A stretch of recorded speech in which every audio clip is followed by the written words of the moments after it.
Welcome to the Storm Report, episode 22 from the Tower Grill on the campus of Arizona Christian University. Good evening, everyone. My name is Kevin Derryberry. I'm your program host, and my co-host this evening. Joining us once again is our SID, that's Tim Gooszen, on the other end of the table. And taking center stage immediately is Phil Carlisle, now the longest running and longest tenured guest on the Storm Report.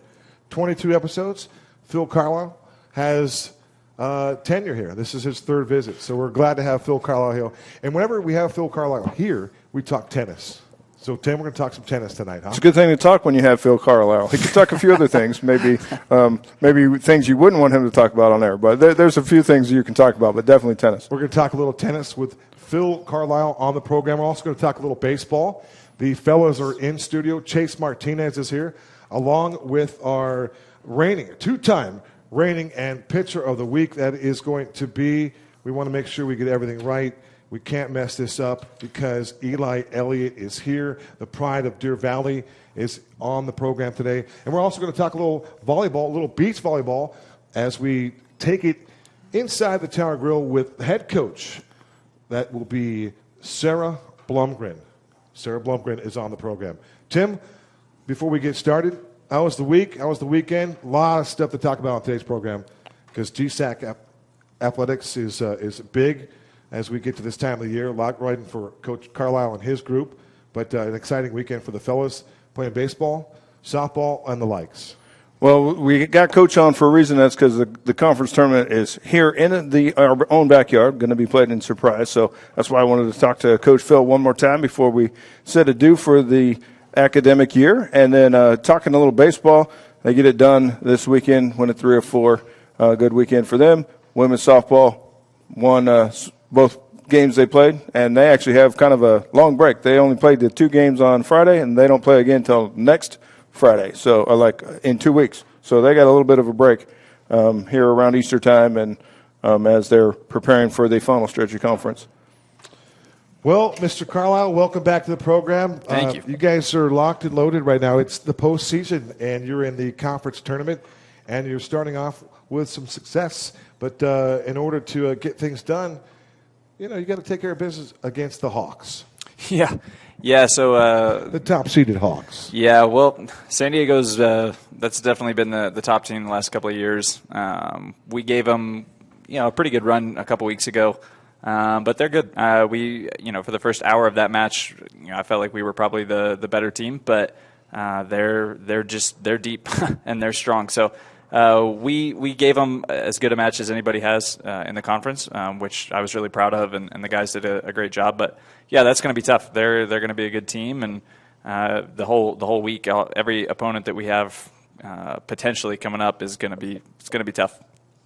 Well, you get things started tomorrow afternoon, 12:30, taking on St. Catherine out there at the Surprise Tennis Center, side of the GSAC tennis tournament. Your thoughts on St. Catherine? You saw them once this season.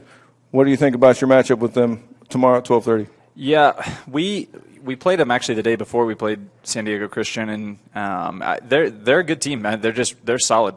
They don't have any glaring holes or glaring weaknesses. So the score may say 4-0, but we were in third sets in 2 of the courts and potentially about to split into a third set on the other court. So I mean we got everything we wanted from them, and everybody's going to play a little bit harder when their season's on the line. So. My expectation is that they're going to come out and be even better than they were the first time around. So we're going to have to be very sharp. The conditions look like it's going to be a little bit windy, a little bit tough for us. But, I think we're ready, and I think the guys are excited to get out there, but we know it's going to be tough. So you're going as the 2 seed, behind the top-ranked San Diego Christian, as mentioned, going as the 2 seed. What does that do for your psyche as a team? Like, you're good, we're pumped up, or you're like, man, we wish we were 1? No, 2's great. We knew coming into the season, San Diego Christian was going to be the top team and that they were going to be tough. But we knew we were going to have to battle it out with OUAZ and with Westmont and West Cliff. And there's basically everybody 2 through 7 was kind of pretty similar. So to be able to come out of that mix and end up with the 2 seed on the opposite side of San Diego Christian was something we were really excited about. Doing it, with a win over Ottawa last week, and that match determined whether or not we were the 2 seed or the 5 seed. So there was a lot riding on that. So coming out of that, being the 2 seed, all the guys are excited and they're pumped up. But they know it's not about San Diego right now. It's about St. Catherine, and then we'll take it from there. Well, and the tournament actually got underway today. I don't know. You probably were practicing. You didn't get out there. The 8 and 9s got to go at it. Yep. And there was no upsets as far as I know. The 8s won over the 9s. So it's still a straight bracket. 1 playing 8 tomorrow, 2 playing 7, 3 playing 6, 4 playing 5. Obviously, you can't look past St. Catherine because if you do, you might be in trouble. But then you would play in that matchup of the 2-3 matchup, which if everybody wins. Yep. And then that would be, I think that's Westmont, if I'm not mistaken. Yes. So as you're thinking about the whole tournament, how does that factor in? Yeah, we know Westmont. The first time that we played them, it was one of the best matches we played this year, but we also caught them the day after they had a very long match with OUAZ that came down to the last match. So it was a very dramatic, emotional, and just kind of physically draining match for them. And so we caught them the day after that. And so we know that they weren't maybe at their best that day, and we played very, very well. So the score says 6-1, but it didn't feel like 6-1, and we know that the second time, if we're able to get to them on Wednesday, we know it would be a tight match, every bit the battle that we had and some from the first time around. They're just so solid. They don't make mistakes. They make you beat them, and they're tough to play. And so it's a mentally taxing match, and so we know to be able, we can't look at San Diego or anything. If we get to Westmont, that's going to be 100% our focus, and we will have to play as well, if not the best match that we've played all year. Phil, if you didn't break it down so eloquently like that, we wouldn't have no idea how close that match was, because I look at the scoreboard and go, oh, we destroyed Westmont at Westmont 6-1. Looking pretty good. Ho-hum, right? Yeah. Another match. But clearly it's about timing, right? You caught them at the right time. But I was curious, when you play at the Surprise Tennis Center, do you get any kind of benefits from playing in that venue, having success there, just knocking off Ottawa as you prepare for St. Catherine? Yeah, I mean, it helps us. We know the courts, as dumb as that might sound, that tennis courts are different. Some courts are faster, slower, they bounce higher, lower, whatever it might be. So having just been there, having played there several times before, a lot of our players have played tournaments there. So we're comfortable there. We're familiar with the setting. So we have a lot of confidence, obviously, coming after our match this past Tuesday with Ottawa. So we're coming off a good win, and we have a lot of confidence going into it. So that is an advantage for us. If I'm honest, I wish it was hotter. I wish the conditions were going to be a little bit hotter. I think that would have been maybe to our advantage a little bit, but they are what they are. So yeah, we like Surprise. We enjoy the tennis center there, and it's a good venue for this. Coach Carlisle, I think I can speak for everybody that spent some time here in the great state 48. That steam, that heat you're talking about, it's on the way. Yep. So you'll have to create a little bit of your own that with some big serves and some great play of your team. Who's playing well right now, and who has a chance to have some success for you here in the postseason?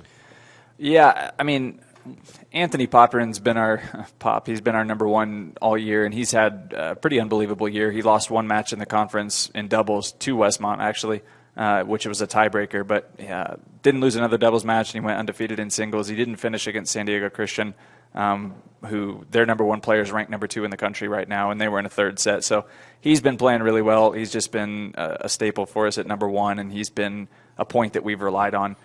So that's been great. He and Jonas have been really great in doubles. One of the things that we've been really confident with is just our doubles in general. We've won every doubles point in the conference, which I think was something we were really proud of. But the other guy I would say is Andre Millette. He clinched that match for us with OUAZ last week, and I know he's feeling very confident and very positive after that experience. So, we're expecting good things from him. But all the guys have done a good job this year. They've, we haven't been carried by one person or two people. It's everybody's kind of chipped in when we've really needed them. Andre Millette, one of the few guys that are from the States, Henderson, Nevada. So nice to see we have some representation there in that regard. How about the ladies real quick? I know maybe not the season that you were hoping for, but they will finish against Westcliff tomorrow morning at the Paseo Racket Center. So what do you look forward to close out there and try to build some momentum? Yeah, the girls, unfortunately, are just the opposite of the guys, where the guys were really confident and playing well in doubles. The girls have just kind of struggled in that regard all year. And so that's something that, in a perfect world, we'd love to set the tone, at the end of this year and hopefully going into next year, that we've can kind of pick up our doubles play and play a little bit better and, hopefully start out with a lead. But, yeah, it's been tough. We've had a lot of competitive matches. Again, the scores with the formats, it doesn't always show. A 4-0 loss may not actually be that lopsided as it might appear. But they've done well. We just, we're very young. We have a bunch of freshmen and sophomores, and everybody's still trying to kind of figure things out. We just don't have the same experience on the women's side that we do on the men's side. So just being able to be in the tournament, have the experience, kind of be in the atmosphere that everybody's competing in, I think will be big for them, and we'll bring most of our top players back next year. So we're excited about that, but we know we can compete. We lost to Westcliff 4-3 the first time around, so we know that we'll have a chance in the match if we show up. The foundation has been laid for the ladies, to say the least.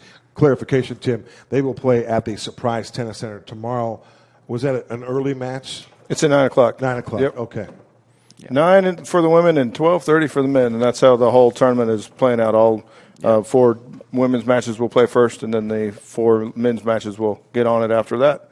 Yeah. So, and long day. I can say that I know you're hoping, as you think about the health of your team, you were probably hoping it was going to be a little warmer. You briefly talked about that, and the reason for that, these guys coming from Southern California, from Santa Barbara, like the heat can play in your favor.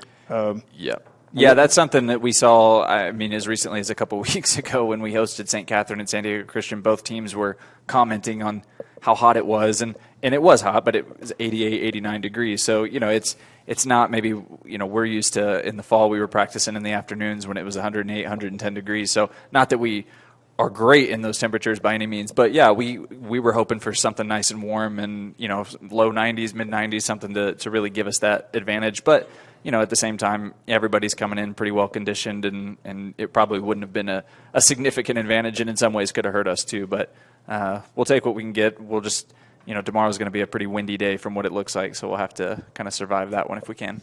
We've been playing in blustery conditions. It doesn't matter what score it has been in the last couple of weeks here. Yep. Coach, the tan, though, you have the July tan already in April, so you're rocking it right there. Yeah, as Tim said, I think I matched the background here. I go with the July burn shirts here. Yeah. So the tennis tan. I think some people call it a farmer's tan. I can tell you I don't farm, but it's in full swing right now. I got to start doing a little bit better with sunscreen, or maybe cutting down on some lessons. But 7-8 hours a day outdoors right now is definitely getting the tan going early.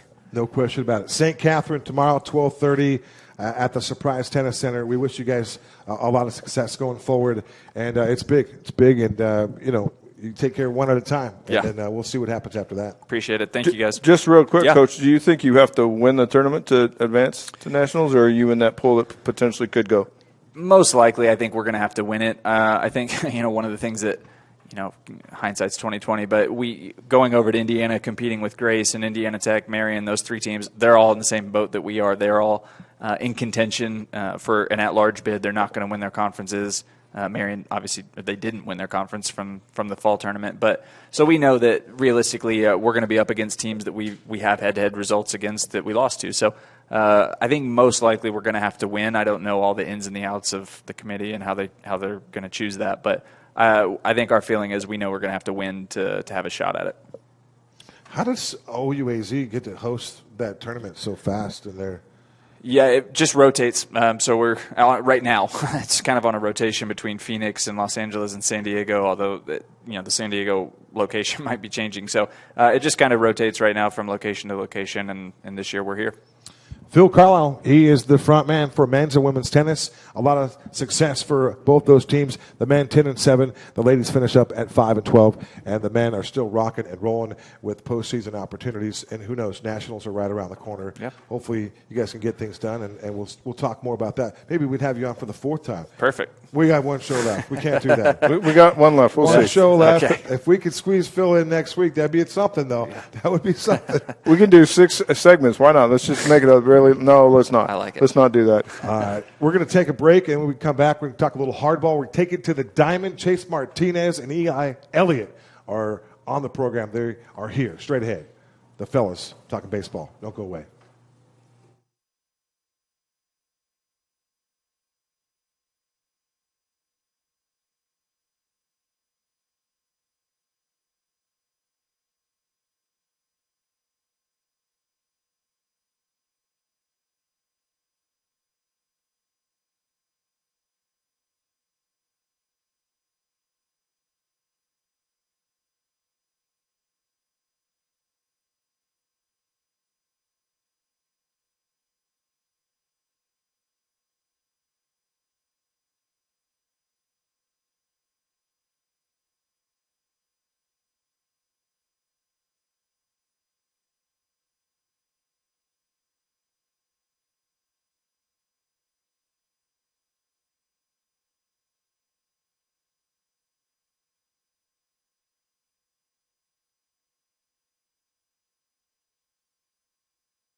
Welcome back to episode 22, The Storm Report. I'm Kevin Derryberry alongside Tim Gooszen, Eli Elliott, and Chase Martinez, talking a little hardball. Fellas, welcome to the broadcast tonight. How are you?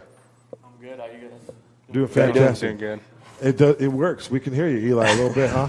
All right, don't be bashful now. You got to give us the answers. Like I don't know if you guys feel that. We were just talking about with Coach Carlisle about the heat. And he was hoping it'd be a little warmer for tomorrow's match. But I tell you what, the guys that never seek out the heat, they just deliver the heat. These two guys right here. You talk about some flamethrowers on the set. Chase Martinez, Eli Elliott. Both these guys have fastballs in the plus category. And I tell you what, I've been privileged to watch them from behind the plate. Nasty stuff, which is good in this case if you've missed any of our broadcasts. But first and foremost, the baseball team has won 7 of 9 games. You're 27-21 right now, and you're in pretty good position to make the postseason, at least as far as the GSAC tournament. Tell us about the excitement here. Winners of 7-9. What's the heartbeat like? What's the vibe like in that clubhouse right now, guys? Right now, it's super up right now because, like you said, we won 7 of our last 9, and the dugout it's up. Everyone's happy. Everyone's having a good time. Everybody wants to be there. Everybody just wants to play ball. I know maybe 3 weeks ago when we had that little stunt with Vanguard, Westmont, and Hope, we only won 1 out of the 11, and that really kind of brought everybody down. But, after a nice talk and uproaring talk with Manny Villa after one of the Hope games, it just seemed like everything just kind of shifted. And we kind of started going back down the right path like we started in the beginning of the season, and everything's just been booming since after those conference games. So, got to ask you about the conversation with Manny Villa. What was that like? How did he address the team? And describe that conversation a little bit. What you can share with us. It was kind of just we kind of just looked at us and just said, I feel like everyone's just not playing how we can play. Like in the beginning of the season, everyone's happy, everyone's jumping. The dugout's loud, and everyone's high-fiving each other. And it seemed like after, those couple of losses, he was just saying that we looked down. And, it kind of felt like we didn't want to be there. But, he knows deep down that all of us really want to be there. And he was just kind of just giving us good spirits, telling us to keep pushing. It's not over.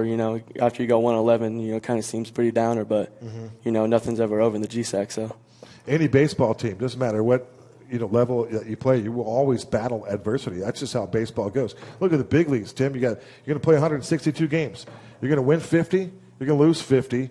And then it's the next 62. What you do with those 62 are going to make or break your season. So you're going to deal with adversity. Very interesting story there. Thanks for sharing that with us. Now about Manny Villa, I tell you what, his leadership off the field and on the field, it's top notch. Yeah.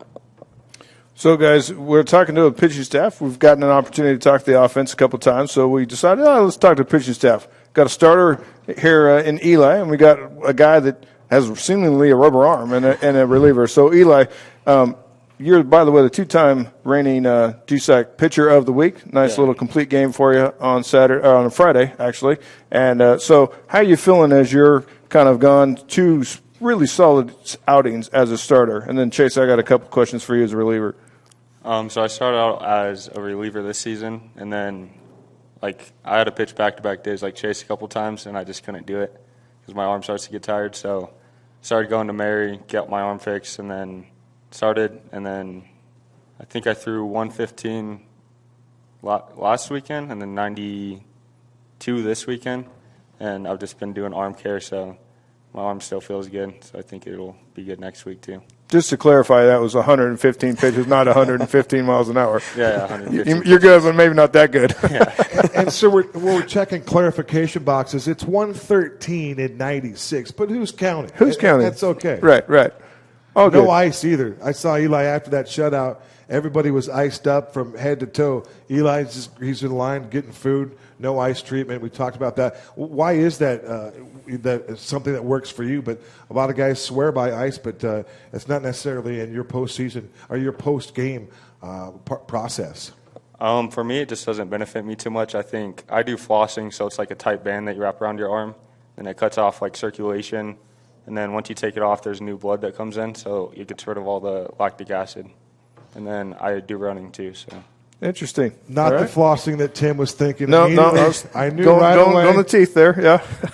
Eli, congratulations on the two-time recipient of the GSAC Player of the Week award. Thank you. Some numbers for you here, 2 times running now. 14 innings pitched, your last 14 innings pitched. You're 2-0. You've allowed 6 hits, just 2 runs, 2 earnies in 14 innings. You're throwing BBs. I like the strikeout numbers too. 20 Ks in those 2 games. You lead the team in that category. Things are going well for you right now. You like the role as a starter. Yeah, so I was a starter last year, and then I came in this year, and they told me that I was going to be a reliever because that's how I could help the team the most. And I was a little disappointed, but I just accepted it, and then finally I got my opportunity to start, so I'm trying to make the most of it. Chase, I got some numbers for you as well. By the way, for Eli, ERA of 2.56. That's also 1 or 2 on the team, and incredible stuff right there. How about Chase Martinez? You talk about the rubber arm. He threw 79 pitches on Friday night, kept us in the ball game, didn't allow any runs, and in fact 5 2/3, 2 hits, 3 walks. You struck out 6, and then the very next day you threw 17 more pitches. You only allowed a hit. You walked 1 guy. Your first career save, if everything added up right there. Congratulations to you. It was impressive to see you come back that second game. Yeah, I've just kind of been blessed with the rubber arm. I mean, I don't ever feel any soreness in my arm. It's kind of nice for me, and it's also a blessing. But right now it's critical times, and with how's it going? Like what's going on, like team-wise, trying to make the tournament and trying to make the national tournament. So at this point, I'm ready for anything.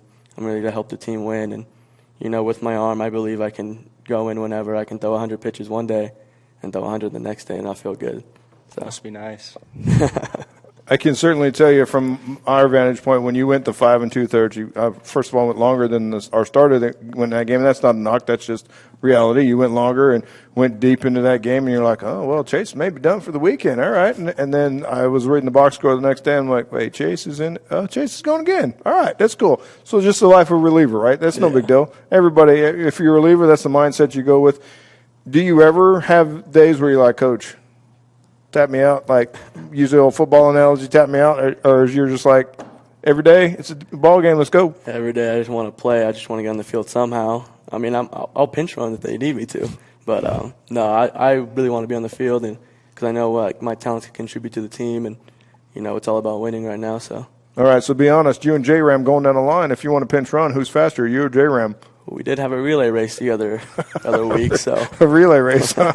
No, but J-Ram will beat me by 50 yards in a 100-yard race. So okay, fair enough. It's 90 feet to the bag, by the way. So yeah, he's probably got you a couple steps. But you guys are here to pitch. You guys aren't here to necessarily run the bases. So we're excited that you're here and taking care of that. Kevin, how about Justin Ramirez? 6 RBIs for him, a career high.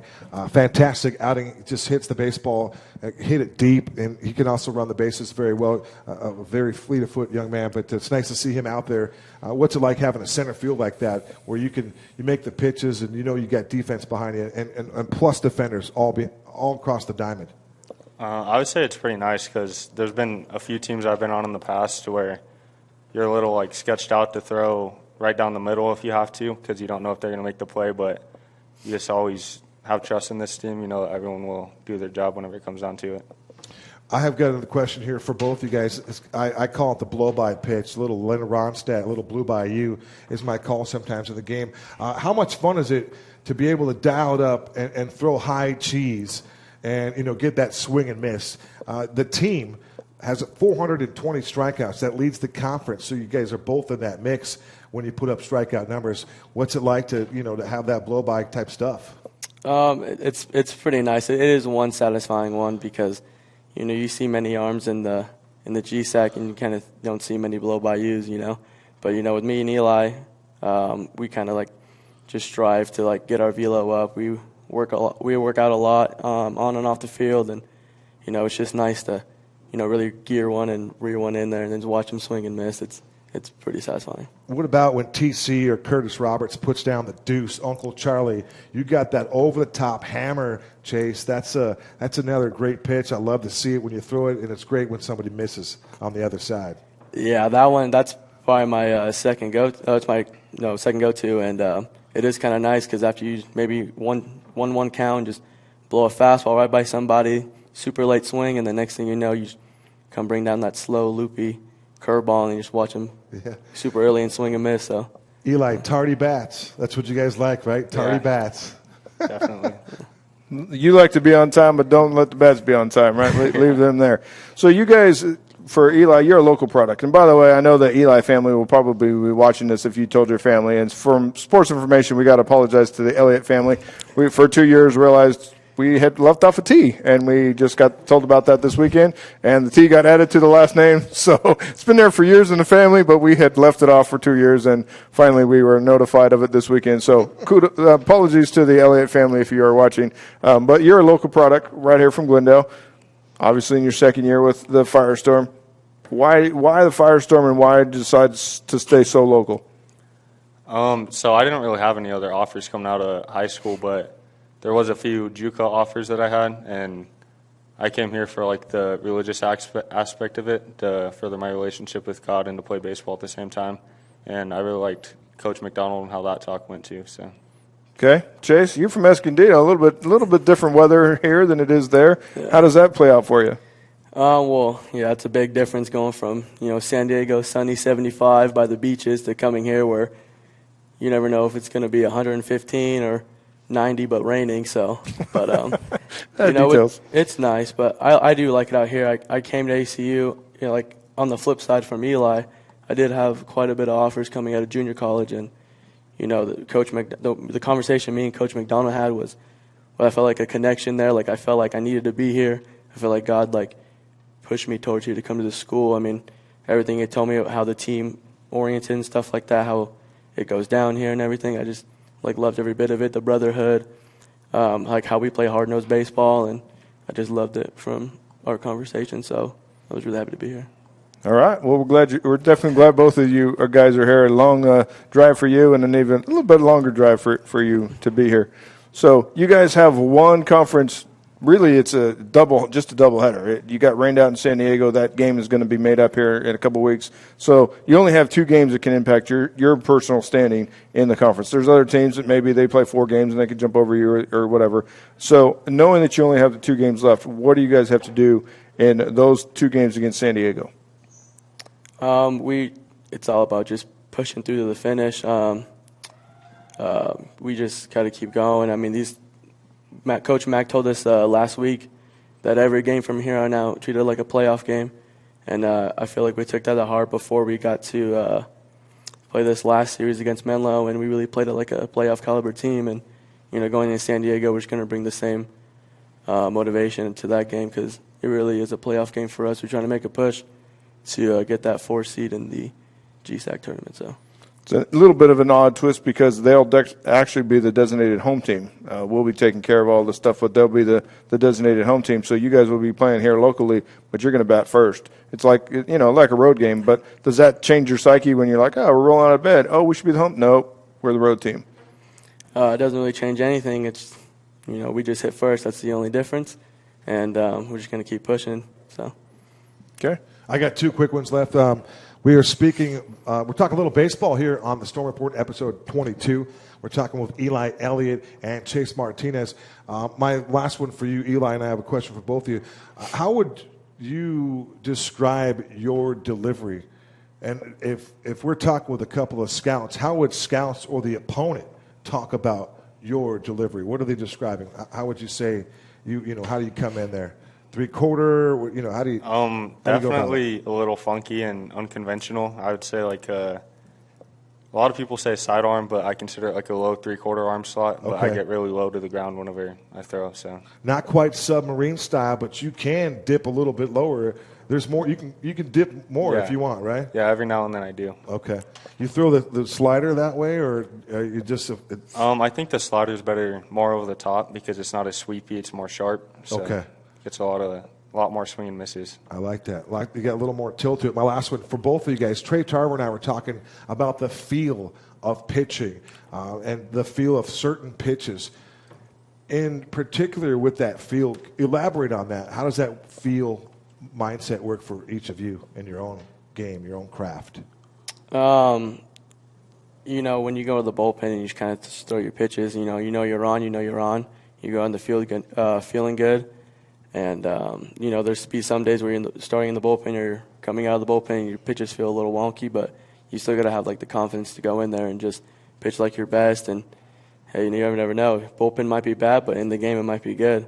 It's how it always goes. But it's always nice to have like the confidence to your stuff's there, to have like that mean mugging mentality in your head. Like I'm gonna get you out with my stuff, and you just give them your best stuff and let the rest do the How about you, Eli? I'd say for me, it starts the day before. I usually throw a flat ground the day before and try to get a feel for my pitches then. That way it carries over to tomorrow, and then it goes into the bullpen too, like Chase was saying. Like, you got to throw all your pitches in the pen, and whatever's not working in the pen, you try to get a feel before you go out into the game, and then hopefully everything's working once you get out there. Tim, you ready to move on? Sure. To the next topic? Sure. Okay, let me finish up with this because this is the best question of all of them. Take me through the adrenaline rush from the bullpen. You're preparing a pregame or in the bully, whatever it is, because obviously you're going to relieve and you're going to come out as starter. Take me through that adrenaline rush once you prepare for your bullpen and then you get to the hill. I would say as a starter, there's a lot less adrenaline because you have like 30 to 45 minutes to get ready. As a reliever, it's like you got to get hot, like, at most 10 minutes. So you got to like get amped up and get the blood flowing, and then you get put in tough situations too. So fantastic. Yeah, for me, coming out of the bullpen this year, definitely the adrenaline's there before you even get your number called, because I'll be sitting in the dugout.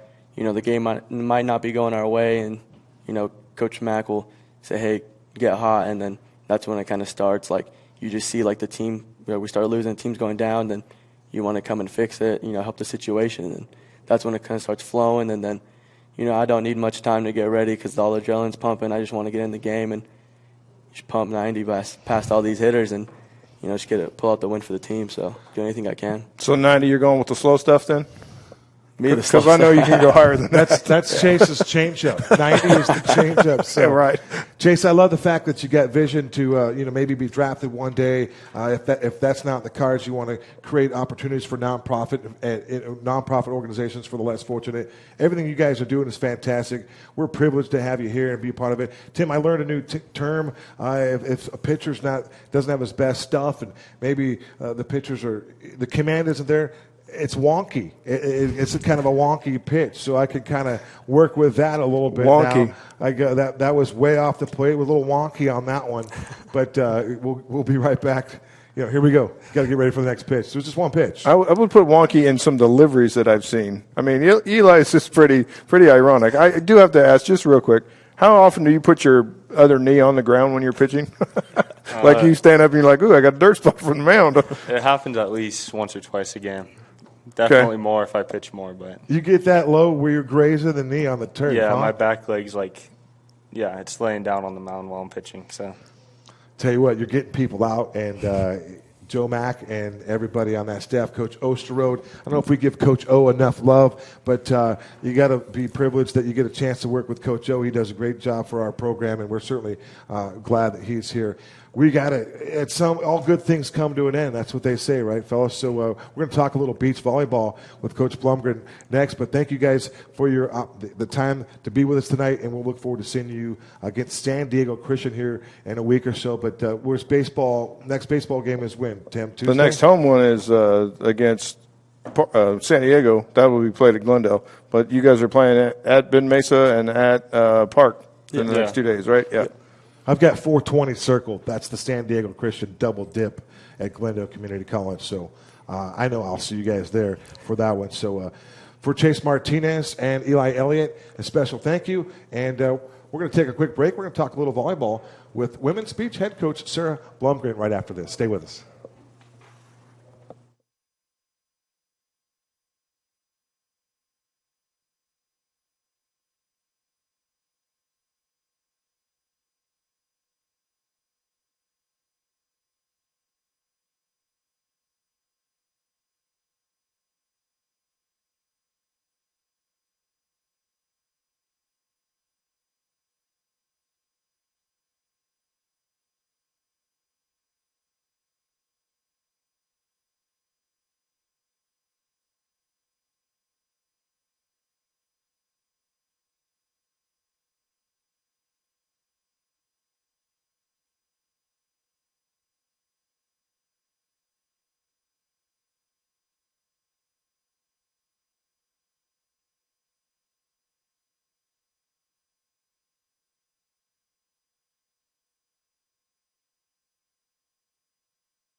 Welcome back to the Storm Report, episode 22. I'm Kevin Derryberry alongside Tim Gooszen, and the lady in the middle at center stage. This is Sarah Blomgren. She's the second-year head coach for the beach volleyball team.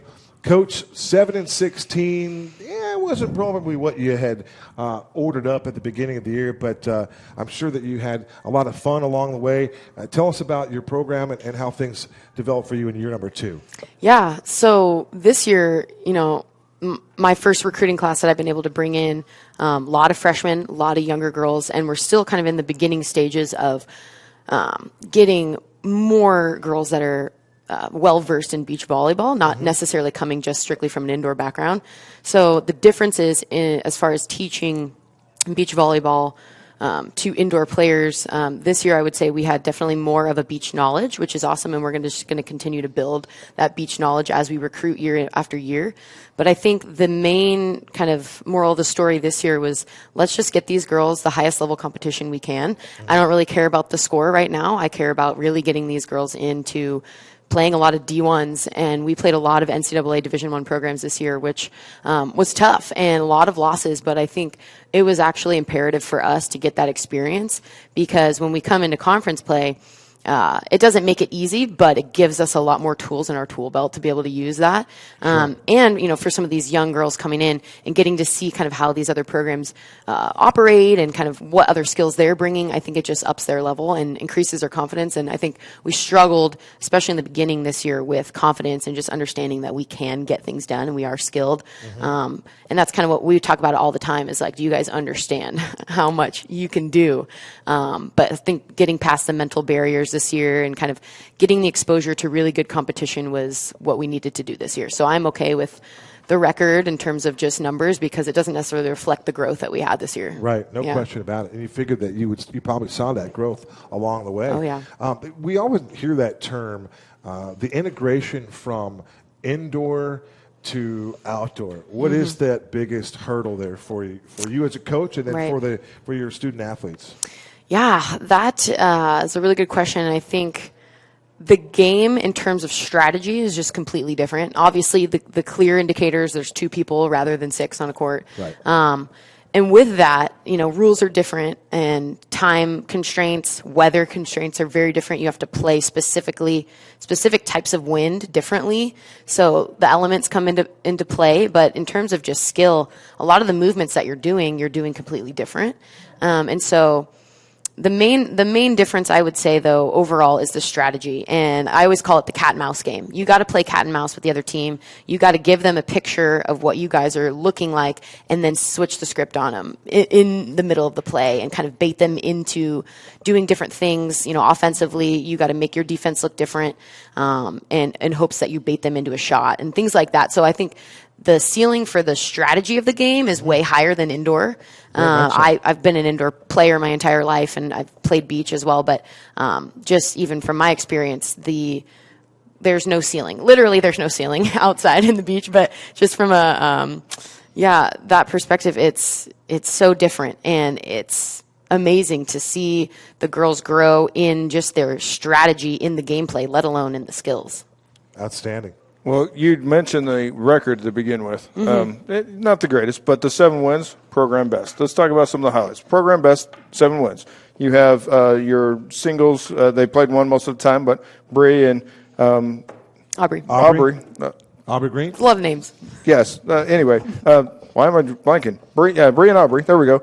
They played one most of the time, played a little bit of 2s as well. Set the team record in wins as a team. You won the Battle of ACU, and we did. That was great for us. And then we joked at that match that we got to change our email addresses because our Arizona Christian email addresses are so long because of Abilene Christian University. Right. They already had the ACU.edu, so when we became a university, we had to become ArizonaChristian.edu and put that on all the end of our email addresses. So you won the battle, a Division I school. You won the battle of that. So if you're talking to your team and you're at your team banquet and you're like, "This is what we did really well," walk us through that. Oh man, I'm actually going through what I'm going to say for our team banquet coming up here. Here's your dress rehearsal. Here's Go. my dress rehearsal. Wow, no pressure. No, I kind of some of the things I just talked about in terms of the growth. I think one of the main things that, yes, program best, we had, conference pair of the week or pair of the month. In fact, Aubrey all conference again. She was all conference last year selection. And I just think the intangibles that you don't see on paper is really what is a part of building a program. And, my second year and some of these girls' first years, like, we needed this exposure. And I think the growth, we did a lot of work in the beginning of the season in the fall in terms of team chemistry, in terms of mental skills. My assistant coach, Priscilla Tallman, she is a psychologist, and she's amazing. She's got a 30-day journal that she has out that's published, and it's all mindset skills and helping teams communicate better. And so we incorporated that, and we just talked a bunch about how we can mesh as a team, because kind of similar to tennis, you can have a pair win, but then all your other pairs lose and you lose the duel, or vice versa. Your whole team won, but you're the only pair that lost. And so there's a lot of different dynamics that go into beach volleyball that, for women especially, the mental part is huge, for female athletes. And so we spent a lot of time hammering those concepts and walking through some of the nitty gritty of that as a team and kind of breaking through some of those boundaries. We've seen breakthrough in terms of attitudes and performance with some particular girls that has just been so cool to see, and just even their growth in their faith. And so I'm going to highlight all of that, because at the end of the day, that's what I care most about. And the wins are going to come. And, you hear trust the process a lot, but we like to say surrender the results, because if we're doing the process correctly, then the results are going to come. So we talk a lot about surrendering the results and just focusing on, those little steps. And that's what I'm most excited about. Within a match, inside the match, you mentioned the strategy. Is there more communication spoken or unspoken? I think it depends on the partnership. There are some pairs that naturally click in a way that there are some movements you can do within a match to signal that you're going to be doing something to your partner. Mm-hmm. So there's not necessarily communication there in terms of verbally, but there are some partnerships that they can kind of sense each other and feel each other on the court. Sure. It's hard to develop. It's really hard to develop. And in terms of communication, you could be saying a whole lot, but it might not necessarily be effective. It's kind of meaningless communication on the court. So we talk a lot about effective communication and how can we build that with our partner. What do you need from me? What can this is what I need from you. And that has to be, and that's almost as crucial of an aspect as the physical part, for sure. And so it's literally a puzzle piece when we're thinking about putting pairs together, and there's so many factors that go into it, and communication and the meshing of partnerships is a huge one. Fascinating. Yeah. So, Sarah, you've gotten the opportunity to play. You played at South Carolina collegiately, played around the world, made a couple of stops in different places, Yep. Places I've never been to, never actually been out of really North America, to be honest. So you got to go around the world. And so obviously you've paired yourself with a lot of people. When you talk about the pairs and the relationships that you have with them, what kind of relationships do you have with some of your previous partner pairs that you've played with, be it at South Carolina or be it internationally? Yeah. I'm so grateful to have played on so many different kinds of teams. And I think the biggest lessons that I've learned are from being the only foreigner on some of these international teams that I've played on, and the only American, the only foreigner on that team that steps in and tries to communicate. And again, it's like communication is not necessarily the same language. Like, you got to learn how to communicate in other ways and find strategies. And I think, actually one of my Serbian teammates, she texted me the other day and was like, "Brate, how are you?" Like, it's like bro in Serbian. Everyone calls each other bro. And I was like, "What's going on?" And so just those little relationships that, they'll always be there, and you never know what God's going to put in your lap. And I've been able to have, awesome connections with people all over the world and on my teams. But, it's just every partnership, every team culture is so different. And I think the more that you can adjust to different people, the better you're going to be, the more amenable you're going to be, better partner you're going to be better listener, you're going to be, adjust better. I mean, there's so many benefits to playing with a lot of different people, and even people that don't necessarily speak your language. So I've been blessed to have some cool teammates and still keep in touch with some of my brates. Well, that's experience too, right? Yeah. That's part of the process. When you say trusted process, but you're walking through that, you're living that, but you're gaining valuable knowledge from different ideas and different styles of game, right? You can kind of apply that to your own. Yeah, absolutely. There's so many lessons, and even just living overseas for 7-8 months at a time by yourself and roaming around, and just the level of independent, like obviously college is a big step for some of these girls. We talk in the recruiting process, like college is a big step from, independence from your parents and kind of figuring out who you are as a person on your own, your faith, responsibility, ownership on your own. But when I went overseas, it was amplified because it wasn't like, hey, Mom, can you come drive and pick me up or whatever. It's like, hey, you're a 9-hour flight away. I'll figure it out. So a lot of life lessons, a lot of really valuable things that God's placed in my path over the years that I feel like I can contribute to this team and kind of help shed some light on some things. We're speaking with women's beach volleyball coach Sarah Blomgren. She's on the program today. And, Tim mentioned South Carolina, graduate there of South Carolina. The growth of volleyball, indoors is incredible, let alone the outdoor and the beach game. But you were described as the founding member of the South Carolina beach volleyball team back in 2014, which is really a short time ago, but amazing growth for that sport. And how does that feel for you to be a part of that inaugural season for the school that you graduated at? Yeah. I was just talking on a coach's call with my old assistant coach for our beach volleyball team today.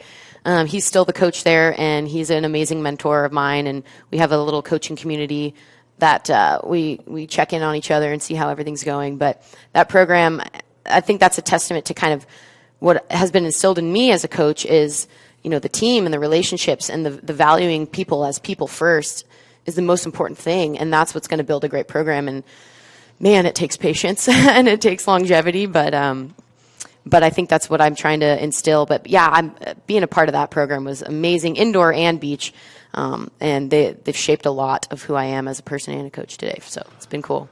Tim, you might appreciate this. When you talk about the patience, maybe what you got your master's in, this is right up Tim and my field, just for that matter, clinical exercise physiology.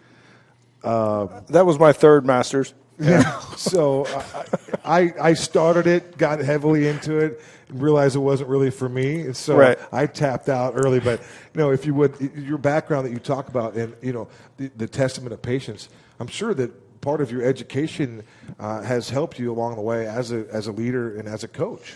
Yeah, I think. Let alone a person and a human being. Right? Yeah, it's been cool. The exercise physiology, getting my minor in that, my master's in that, and going to England and studying that as well. It's shaped a lot. I actually originally was thinking about being a strength and conditioning coach. I've always enjoyed the physicality aspect of sports, and I've always loved being in the weight room. And even when I was in college, I did an internship with our orthopedic surgeon. I'd shadow him in the OR doing ACL repairs on some of my friends at the time, ACLs, UCLs, Tommy Johns, all that stuff. He'd do a couple hip replacements on some old people every now and again. So it was a cool experience to be in there. And I was like, PA school was kind of the mode for a while. And I think it just has kind of ebbed and flowed, and coaching has kind of encompassed a lot of those areas, especially in a smaller school like this. You got your hands in a lot of different things, and working with our strength and conditioning coaches here and our athletic trainers, and being able to kind of have influence and be a part of those conversations has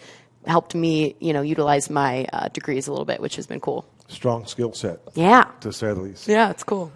Well, we can't let you go. I know he's got some questions about some things that are round and have holes in the middle of them, but I got questions for you. We'll talk about that, your favorite food probably, but one of the things that is a little unique about Sarah, you love random socks. We've talked about this many times. You have a sock collection that's just random, like cheese pizza on the side of her socks and just random socks. So tell us about your sock collection. Fun Sock Friday, Tim. Come on. I know. It's just simple as that. I don't know when that trend started, but I think it kind of ties into maybe your next question about my favorite food. My first pair of crazy socks had donuts on them. So it's a natural occurrence. They just kind of go hand in hand. We've expanded past donuts. We've got some mountains. We've got some saguaro cactuses on some of them. Some may have pizza. Some may have abominable snowman. You just never know what you're going to get. But it did start with my love for donuts for sure. And where do you find all these? Where's your favorite place to go? Like, I got to get my new pair of socks. Where am I going? Man, anywhere that's cheap. I'm not going to spend a ton on some crazy socks. I'll tell you that. So anything that's unusual, anything that's just not traditional as far as a pair of socks are concerned, that would be correct. in your And I would wheelhouse. say that just describes me as a human, so it So kind like of is fitting. a Christmas tree or a holiday type theme sock. I have not many so Christmas much? socks. Yeah, no, Oh, okay. I have some Christmas socks. Okay. I have Santa weightlifting with his biceps on some socks. So Okay. yeah, it's And appropriate. and how do you choose what kind of other attire to accommodate these socks with? It's mostly for working out, but if you're feeling spicy, you go out into the real world, run some errands. Okay. Why not? With some pizza socks. Stop into Fry's. or Yeah, you got to wherever. mix it up. You Well, never so know. you guys talk about the donuts. On your bio, it said eating at local restaurants in cities that you visited. That's really kind of where I was going to go, but it does segue into the donuts. You also take a log of the most recent donut shop you visited, or take us through that. I don't know exactly when this started as well. I think in high school, but I love donuts, and anyone who knows me knows I love donuts. And specifically on my phone, I have a list of all the places, cities, countries that I've been to, and I kind of do some research. I do some what do they call it, some recon on the cities that I'm going to go travel to. Make sure I find the local donut spot. Okay. And not just like a local hole in the wall. Sometimes you got to go to those, but like a famous one that has the crazy flavors and the real artisan donuts Which is like what a I thing love. now. Like It it's is beyond crazy. It's almost overdone, but it's we love Donuts it. over. I'm not seen it. Just last night, I saw a poster somewhere. It's like cocoa donuts. Like you could pour hot water into a pack and it turns into a cocoa donut or something funky like this. It's real. It's Interesting. real. I won't endorse it, but it's real. I will say there was a company in college and I ordered, they were like high protein donuts that you could order to your door. They were like pre-made, pre-packaged. And I tried that trend for a little bit and I was like, ooh, like a donut subscription. You do like subscription boxes. Donut of the month. And I was like, anything. Yeah, Other didn't people last too choose long. wine and other things, but this is a Strictly, program yeah. made for donuts. I got you. Yeah. Your go-to donut then before we let you go. So I got to mix it up always, but I got to choose, a raised donut. That's got to be a maple bar. And if I'm going to go the cake donut route, it's got to be an old fashioned. So you mix it up between those two different styles of donuts. It just depends on the mood, depends on what you're feeling, but those will be my go-tos. It's hard to go wrong. And the best city you've ever had any kind of food at? Best city, man. Spain was amazing because I lived really near Barcelona. Obviously, Spanish food, paella, all those sort of things. The olives were incredible. But I would say that had the most variety of different cuisines. And so Barcelona would probably be my favorite city, for sure. Sarah Blomgren, she is the leader of the women's or our beach volleyball program. Congratulations to you, Sarah, on a great year. Congratulations to Aubrey Green, all GSAC back-to-back years for her. We had the privilege of talking to Aubrey and Brianna Beckman on the program earlier. You got to weave in Sac City, Iowa, and that's where Miss Beckman's from. Yes, So, yes. Tim, close us up. Well, we've enjoyed having you on the show. Talking socks and donuts is always fun when Sarah's around. One thing that Sarah's really good at in the office, and we just give you kudos for this, she puts candy outside of her office. Candy? Like bags of candy, just, like it's Halloween My mail time. slot. I repurposed it. In her mail slot. She doesn't use it for mail. She uses it for candy. So, and it's free for anybody. She just drops a bunch of candy in there. You just walk by. Oh, that Snickers looks good. And you just walk by and take one. But Sarah likes to keep her mailbox outside of her office stocked with candy for those of us to get a pickup treat. So, Sarah, thanks for that, and thanks for Although the I will say I was personality. recently pranked and someone put a sliver of cactus in my candy slot. I've yet to find the culprit, so if anybody knows, come see me. Why would someone want to disrupt such a fantastic thing? So you can be walking around campus, you got a hankering for a Snickers, and Just then reach you in, cactus. Can run by Sarah's office, and there it is, huh? Yep. Is it always chocolate, or do you throw in some? We mix it Starburst, up. We mix it up, and people contribute. Keith contributes a bunch. Pete, our AD, Keith Zool? No, Keith Baker. Oh, yeah, Mr. our Baker? compliance. Yeah. Yes. Another tremendous man. He'll bring candy by, and he'll act like it's not his idea, but so he'll put it in Sarah's. Yeah. So it's a communal nice candy spot. work, Keith Baker. We got you, buddy. All right. Well, we want to thank all of our guests. First of all, we want to thank Robert Nielsen, our executive producer, my broadcast partner, obviously Tim Gooszen, Sarah Blomgren, the Sarah Blomgren. Chase Martinez was on the show, as well as Eli Elliott, and then our guy, our resident guest here on the Storm Report, that was Phil Carlisle. So we wish the tennis program nothing but positive going forward tomorrow, and hopefully we'll have Phil back, maybe a cameo next week or something. We want to talk a little tennis. Thank you to all of our global viewing audience tonight. This has been episode 22 for the Storm Report. Until next time, so long for now.